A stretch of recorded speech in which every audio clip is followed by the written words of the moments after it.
since I was 15 years old, my mom opened my own clothing store. So I wouldn't say rough. I'm very privileged, but I'm not a spoiled little brat. Like, I know how to work for myself. I would definitely say I'm a hustler.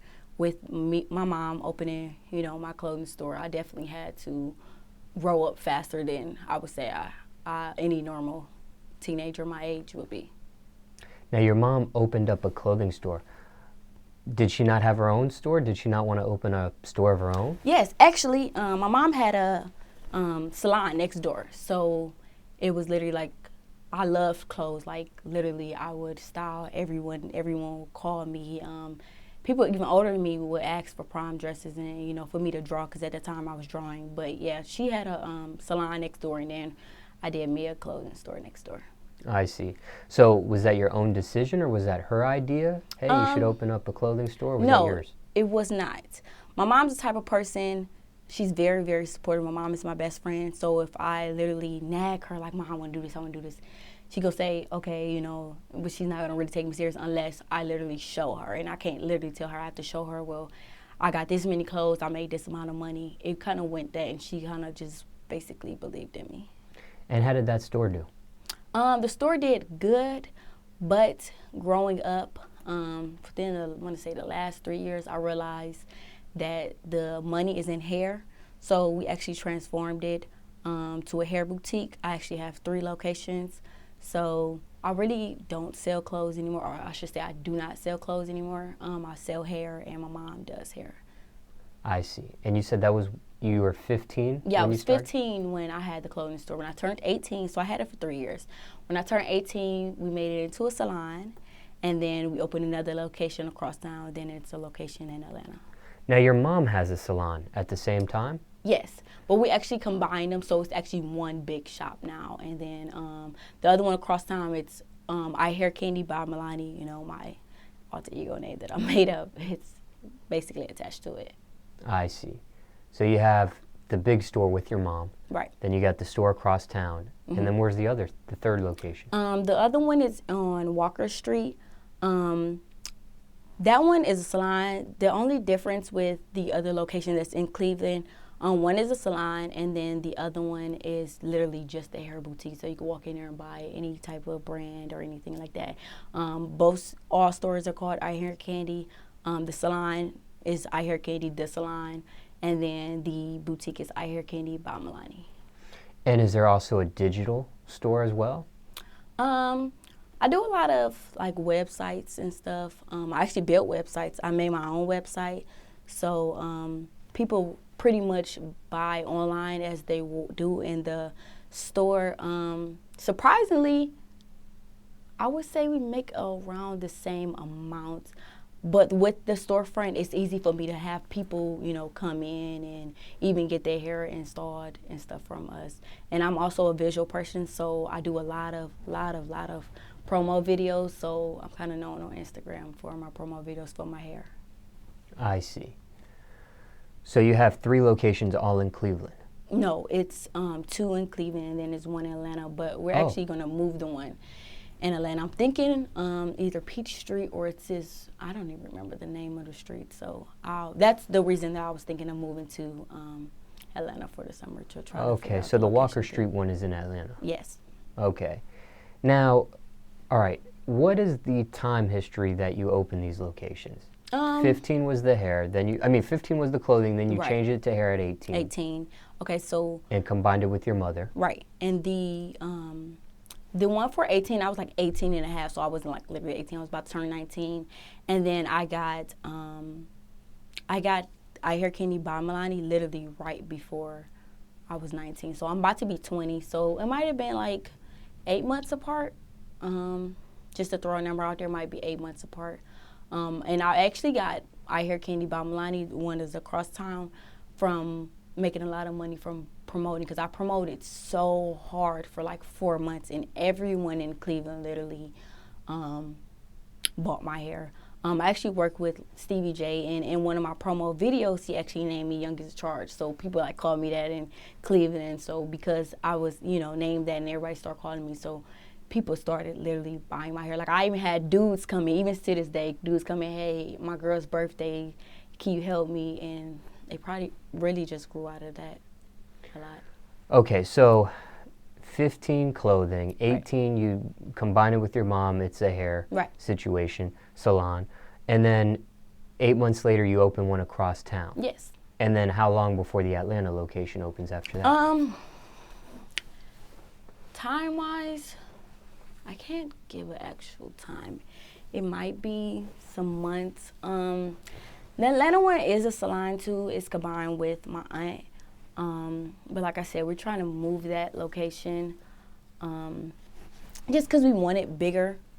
I want it to be more with lash techs, makeup artists, just pretty much how the iCandyHair salon is in Cleveland. I really love that one. Even the one that's across time is really unique. It's all white and silver, and everyone loves it and get that home feeling. So we're kind of in the midst of changing the location for the Atlanta.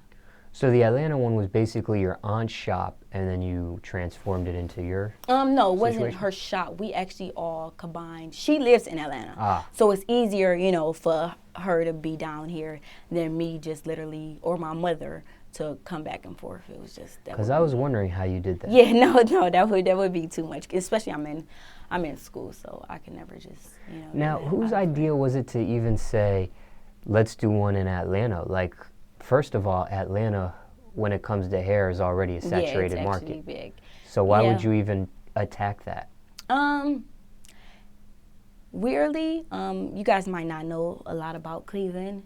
Like, why not do a Columbus, Ohio, or Columbus, Ohio. Cincinnati, Ohio, or... Okay, so surprisingly, Cincinnati they're not really the hair boutiques. I wouldn't say Cincinnati and Columbus is like country, but because Cleveland, especially because we have like Ohio State, you know, we are all kind of combined.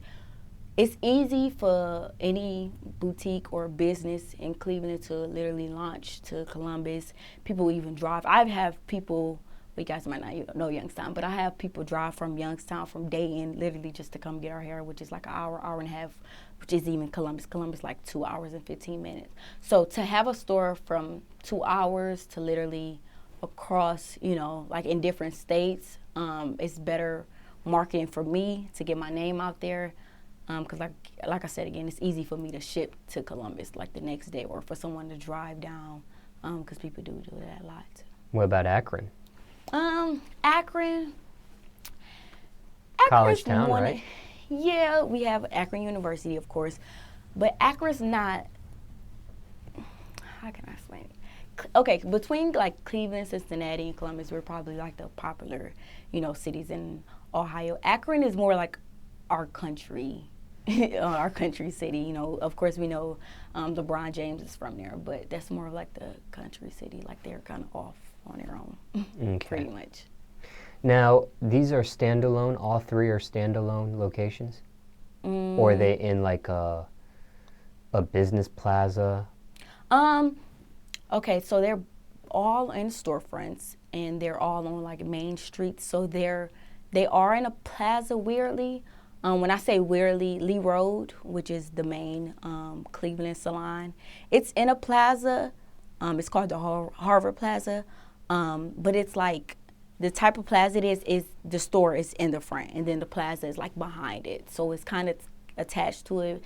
Then you have like a shoe store like Villa's, Family Dollar there. It's a Chinese hair store.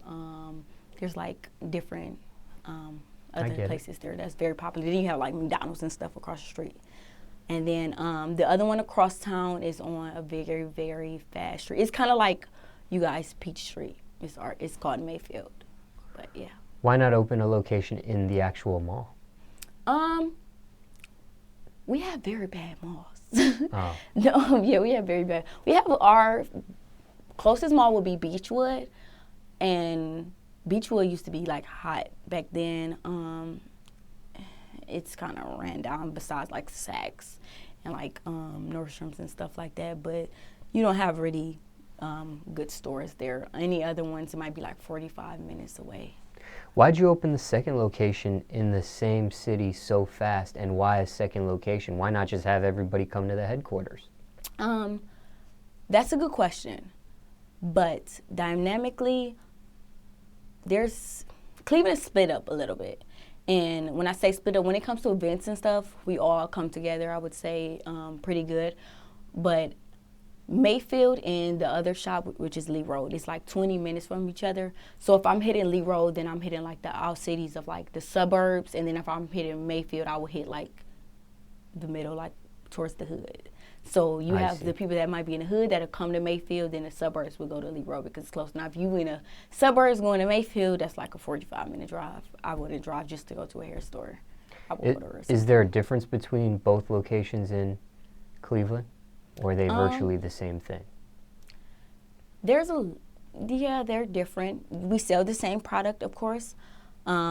One is a salon. The other one isn't, like I said before, it's literally just a hair boutique. So you would literally go buy hair. And then the other one is a salon, so you would get the full-blown service there. And then the Atlanta one is a salon and hair boutique? Yes. I see. Okay. So 15 clothing, then 18 you switch it up, and then about 8 months after that, you get the second location. Yes. Why so fast? I'm very hard on myself. I'm in school for business and marketing. I kind of believe in like now or never. I have this limit for myself where I'm 30, that I can see myself having at least 7 to 10 shops, even though I don't do hair. I'm more of a business person. I like to do branding. I like to do visuals, like set up photo shoots. I love marketing. If you have any product and you need a great campaign or anything, I'm great for it. So the reason why I would be so fast is because I have a time limit with myself. I feel like I'm racing myself. I always people ask me, well, Tajay, you did so good last year with the two shops, you know, branding, working with Stevie J, getting offered to be on Love and Hip Hop. Everything I did was literally in 4 months. It was right before the summer. So people ask me all the time, well, what are you going to do for 2017? My 2017 is to beat myself in 2016. And that's why having a shop so fast is great for me. It tells me I'm doing right before I'm 30. I mean, I'm 19 years old. I'm not even 21. So for me to be doing what I'm doing now, I feel like I will be a great example for my siblings and people that's in my city or people my age. So legally you can't drink a sip of liquor, but you have 3 shops already. Yes. That's pretty incredible. Yes, thank you. When I was at 19, I don't even think I was thinking of owning a location, period. Yeah. You know? That's pretty incredible. Yeah, I would say like my dad and my mother is really the biggest part. They both have degrees in business. But with, like I said before, my parents were really strict on me. And when I say strict, they wasn't the mean strict. They was more, okay, what are you going to do with your life? They've been asking me what I'm going to do with my life, so probably like 12 years old. I've had the same answer since I was 14, 15 years old. My dream has never changed. So for me to have the shops that I have at a young age, it's not surprising to me. What would be surprising is that I don't have more. It's not a downfall. It's just like literally me racing myself. I'm at a ticking time. I have to do better, and that's pretty much my goal for myself. So you don't do hair at all? No, I do not do hair at all. Don't ask me to sew. I could color. I could definitely color. Don't ask me to sew. I'm probably the worst hairstylist ever. I don't even do my own hair. Like, don't even touch my own hair. My mother's my hairstylist. I walk outside not touching my hair and go straight to the shop. Like, okay, can somebody flat iron my leave out or something? I don't touch my hair at all, literally. Since you own 3 locations, do you splurge? Like, okay, maybe an average woman gets her hair done, I don't know, every so often, a certain amount of time. Do you, because you own these locations, do you like exceed that, what a normal woman would usually get her hair, just to even look fresher or, you know, styled better? Or yeah, no, I get what you're saying. Surprisingly, no, I do not. I want to say the average girl might get her hair done more than me. And the reason why I say, I mean, of course I get my hair done a lot, but I wouldn't say I get it done, you know, more you might think, simply because at the end of the day, I'm a businesswoman. Like I said before, I'm doing marketing and branding. So my product can change literally. I don't care if you tell me a year from now I'm not going to be selling hair. I'm going to be selling shoes. I believe in my brand. So me getting my hair done, I'm a girly girl, but I'm literally like business for it. Don't get me wrong. I love my company. I love my hair. I was voted best Cleveland hair in the city. So I would definitely say I don't get my hair done more than the average female, just because I'm simply always trying to work in. Plus I'm in school. That takes a lot of my life. Now, when it comes to the hair business, Okay. what's your biggest pet peeve with it at this point? What bothers you the most about it, if anything? I was just arguing with a girl on Twitter. I'm not even arguing. Far as, did you say Instagram or just hair period? No, the hair business. Okay, hair industry. With a lot of people, okay, I would never say I don't have a problem with everyone trying to sell hair now, but these stories of hairs is becoming crazy. Like there's this, I don't know where this this Instagram post came from, saying like if you have tags with like, I think it was like silver or gold, that the hair isn't 100% real. That's not true. You can literally tell the people you get your hair from to make my tags blue, green. My company is called iCandyHair, which is, the logo is like literally like Candyland is different colors. My tags is different colors. So a lot of people, that posts have been going around social media. It's so crazy. A lot of people have their own opinion. Oh, well, yes, it's true. No, it's not. You can literally tell the people to change your thing. That's just like the Timbs you have on. They're red. So because your Timbs is red, are they not real? Right. So that's the whole thing that I have. Like, that's my pet peeve right now. That is really like, oh, please. Yeah, well, these are a special edition Timbs that I'm See? wearing. There you go. But See, then you also do still have people that paint Timbs. Yeah. And they make their own Timbs. So. But yeah, then that's just customized. But if you're talking about like a rubber band for a hair, you're going to tell me because a rubber band is gold or silver, the hair is not real. So what is it? Like, it's just crazy. Now I have a few additional questions Okay. about your hair business that came to mind. What's special about your retail locations or your company that differs from another person's? My age would be the difference. And I have good, very, very good quality hair. There's also different hair boutiques in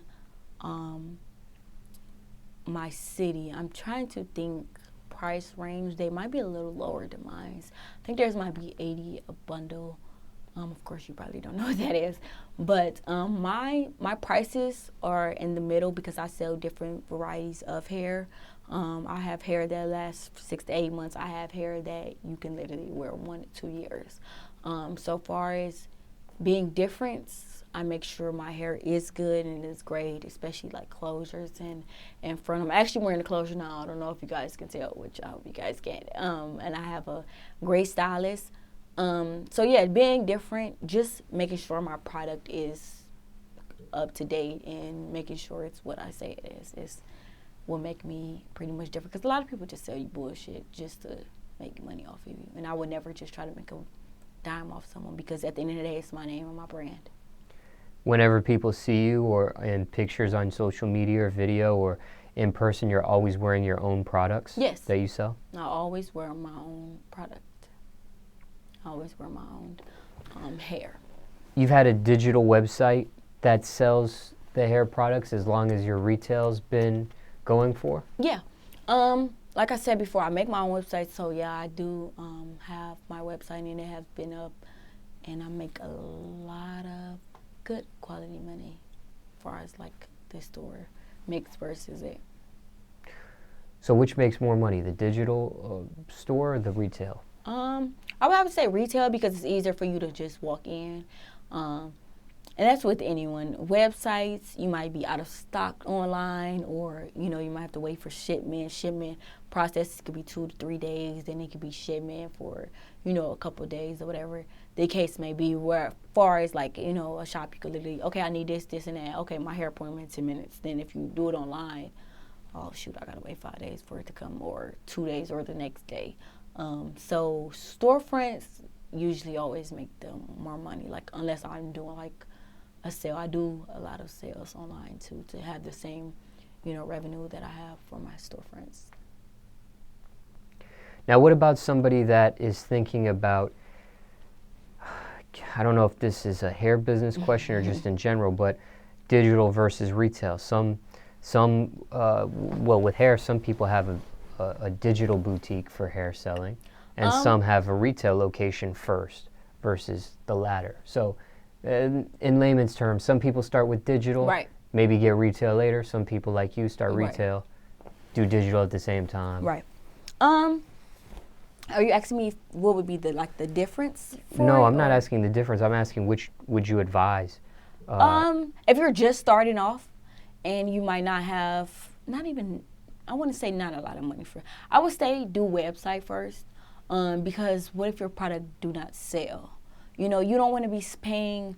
I don't know how much your guys' storefront is here. I know in Cleveland, so I'll say for Cleveland, but you want to pay $600 to $2,000 a rent each month. Okay, well, what if you didn't make that? The thing with storefronts, you want to make sure you make your rent plus more. So you want to literally make your rent times 3. If you make times 3 more than times 3, that'd be great.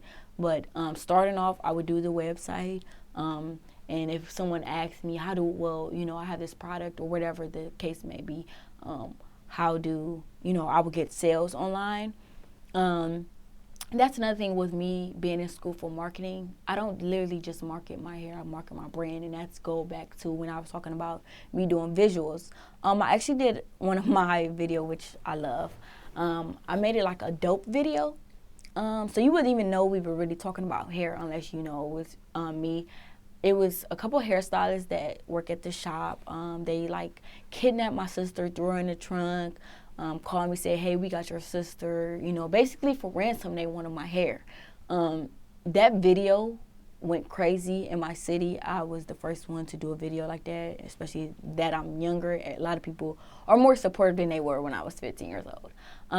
So I would say create your brand while selling your product. That's probably literally the key. I tell everyone that I don't sell hair, I sell me, I sell my brand.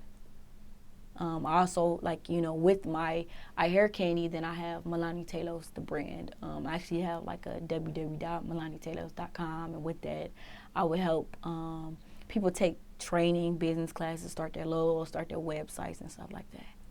So it's a marketing consultant brand. So you have retail locations, but will you be having your own actual product anytime soon? When you say... Or are you staying away from that type of thing? When you say product... Well, you sell other people's hair.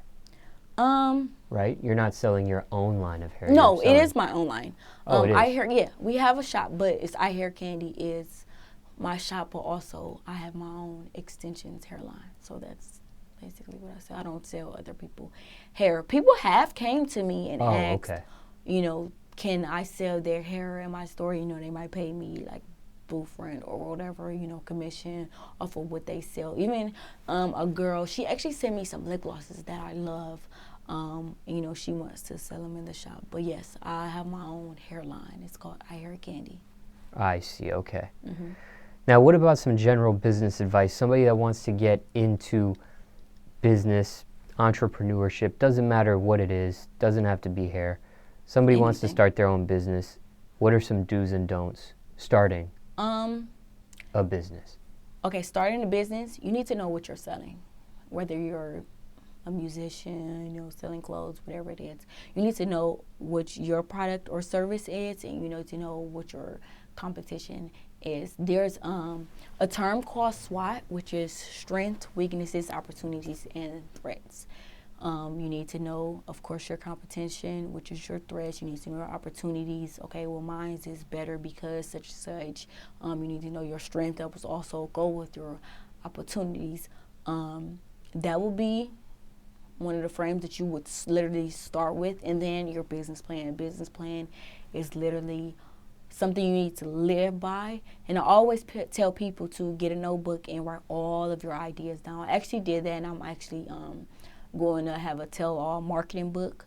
It's going to be called Know the Name, Know the Brand. I'm going to put that out in my birthday. I might push it back if I can get to it with my midterms, but it might just come out my birthday. But far as business, write all your ideas down, write your startup business plan, and marketing definitely is key.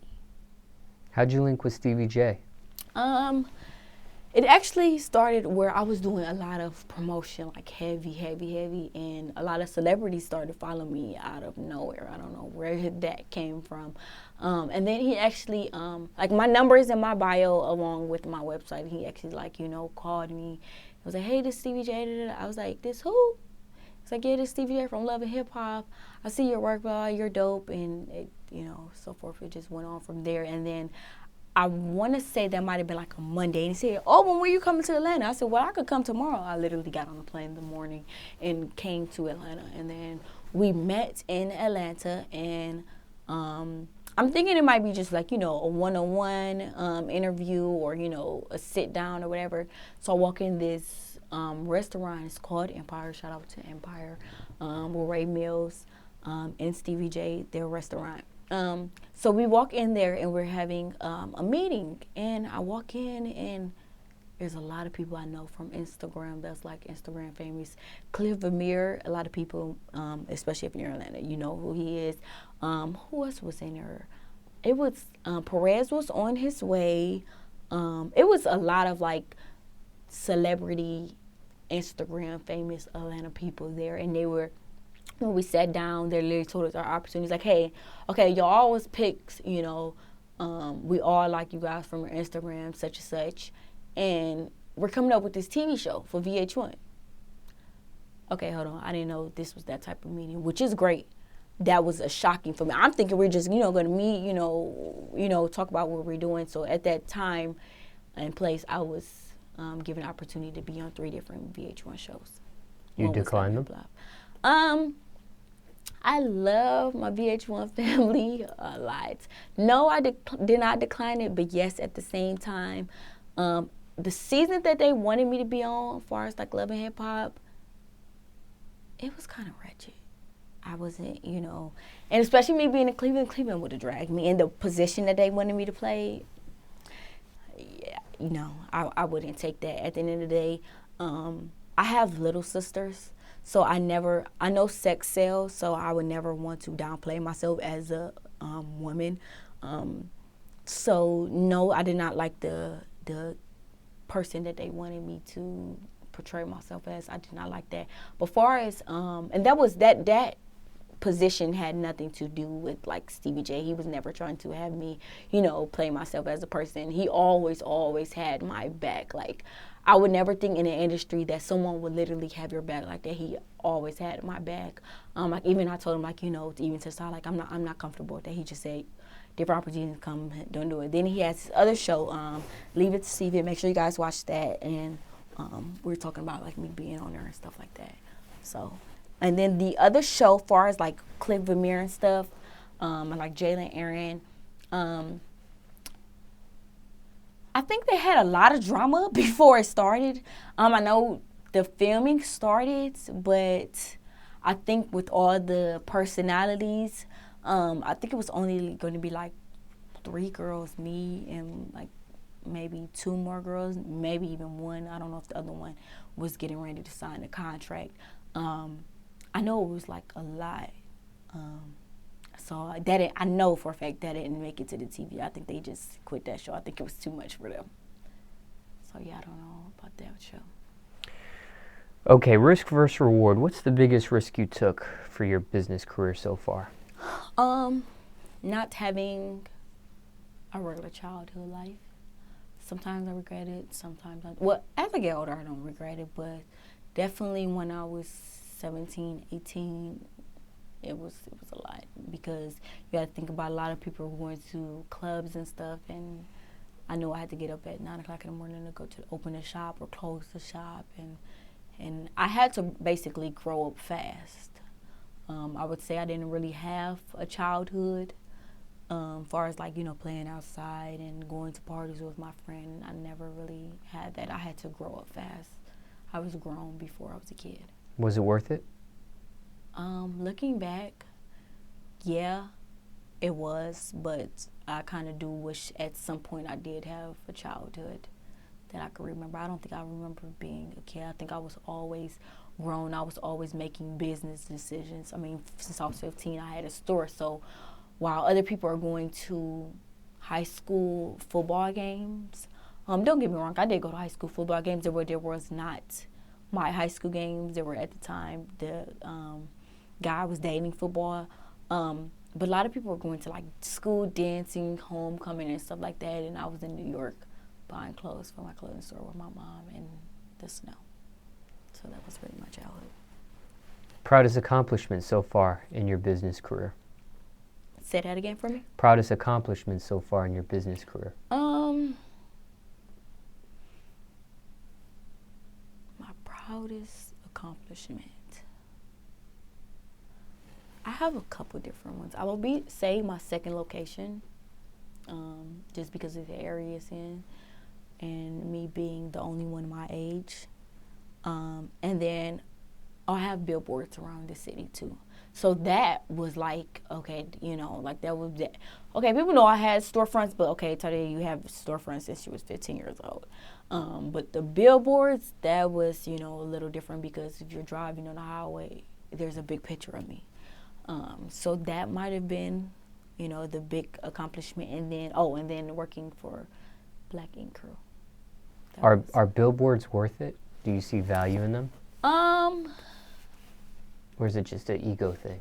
No, I do see work in billboards because even though, okay, you might drive past the storefront and you just see iCandy. Well, what is iCandy? Well, as far as you have a big billboard, that's whether it's, like if it's a movie one, a flashing one, or if it's a still store one. I would say help because when you're driving, you see things a lot. Now, as far as trying to catch the information, that might be a little tricky, but if you remember the name or even like, the number or something like that, I definitely think billboards are, especially if you're having like a billboard that has a sale up there. That really, especially around tax time, because everyone calls for hair around tax time. I think I'll pretty much make the most money around tax time and Christmas. And like birthdays, of course, but like mostly Christmas and tax time. What's the biggest misconception of you? What's one thing people think about you, but it's not true? That I'm stuck up. It would be definitely that I'm stuck up. I don't know why anyone would get. I don't know if it's because of the whole store thing, but that's not. I'm really just literally a simple, regular girl. It's just I work hard. Like I really work hard. I'm one of them people that do not sleep. If you call me, what is it, maybe 12, 1 o'clock now? If you call me on a regular day, I'm going to be up. If you ask me what I'm doing, I'm getting ready to ship orders, or I'm on the phone, with the customer or something like that. But I'm very, very down to earth. My mom actually made a joke to me the other day. She didn't know that I was she knew I was a little popular in my city. Well, she knew I was popular in my city, but she didn't know I was as popular in my city that I am, because a girl actually, what's today? Sunday. So I want to say on Thursday, a girl came in the shop and was like, "That's her." My mom was like, "That's who?" Okay, so if you guys ever see my mom looks like Lala. So everyone literally, thinks she's Lala. So she think they talking to her, and she was like, "That's Milani." And then my mom looked at me like, "What is she talking about?" And she knows my nickname is Milani because she jokes and calls me it also too. So afterwards, the girl was just like, "Yeah, she's so raw to me." And then my mom was like, "Well, how's she raw?" She was like, "Just because she's on her stuff." So my mom just started laughing. She was like, "Well, I didn't know people really," I'm like, a lot of people kind of do of me or whatever. But yeah, I think it would be the ego thing because the awareness in people, they might know me or something like that. But I'm really cool. Craziest rumor you heard about yourself? It would be that I shot somebody. I think that was like really crazy, and it was even people wasn't coming to me like, I heard you shot somebody and it wasn't true, or you shot somebody and it was attempted murder. It was just, no, you shot somebody and they died. And the story was even crazy. It was just, that they was twisting it more, or even that people from my old high school, and the hot tamale man asked me. That was like, I went outside, I'm like, can I get a hot tamale? And he's like laughing like, "No, you can't get a hot tamale." I'm like, "Well, why can't I get a hot tamale?" And he's like, because you fit the description. See, when he said that it rang alarm, I knew what you was talking about. I'm just like, what are you talking about? He was like, I heard that you was shooting somebody. So I'm like, I don't know what you're talking about. He gave my testimony and I left. So that might be the only thing that I'm a street girl and I'm not whatsoever. What question do you hate to answer?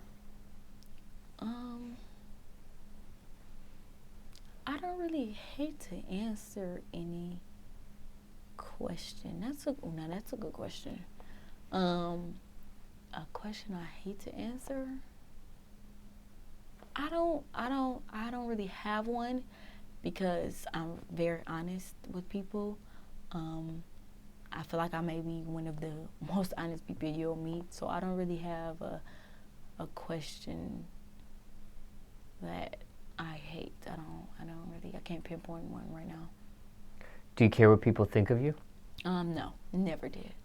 Never did. Unless it's like my close friends. But my close friends, they're so comfortable that they are going to tell me, if something wrong, if I'm, a little off, or, I don't like the outfit. Like, my friends are the most honest. I think I'm honest. They're very honest and straightforward. They don't care if they hurt your feelings.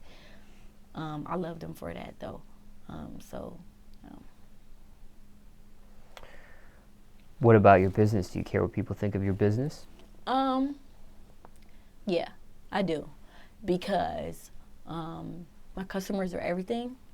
I have a lot of customers, especially in my city.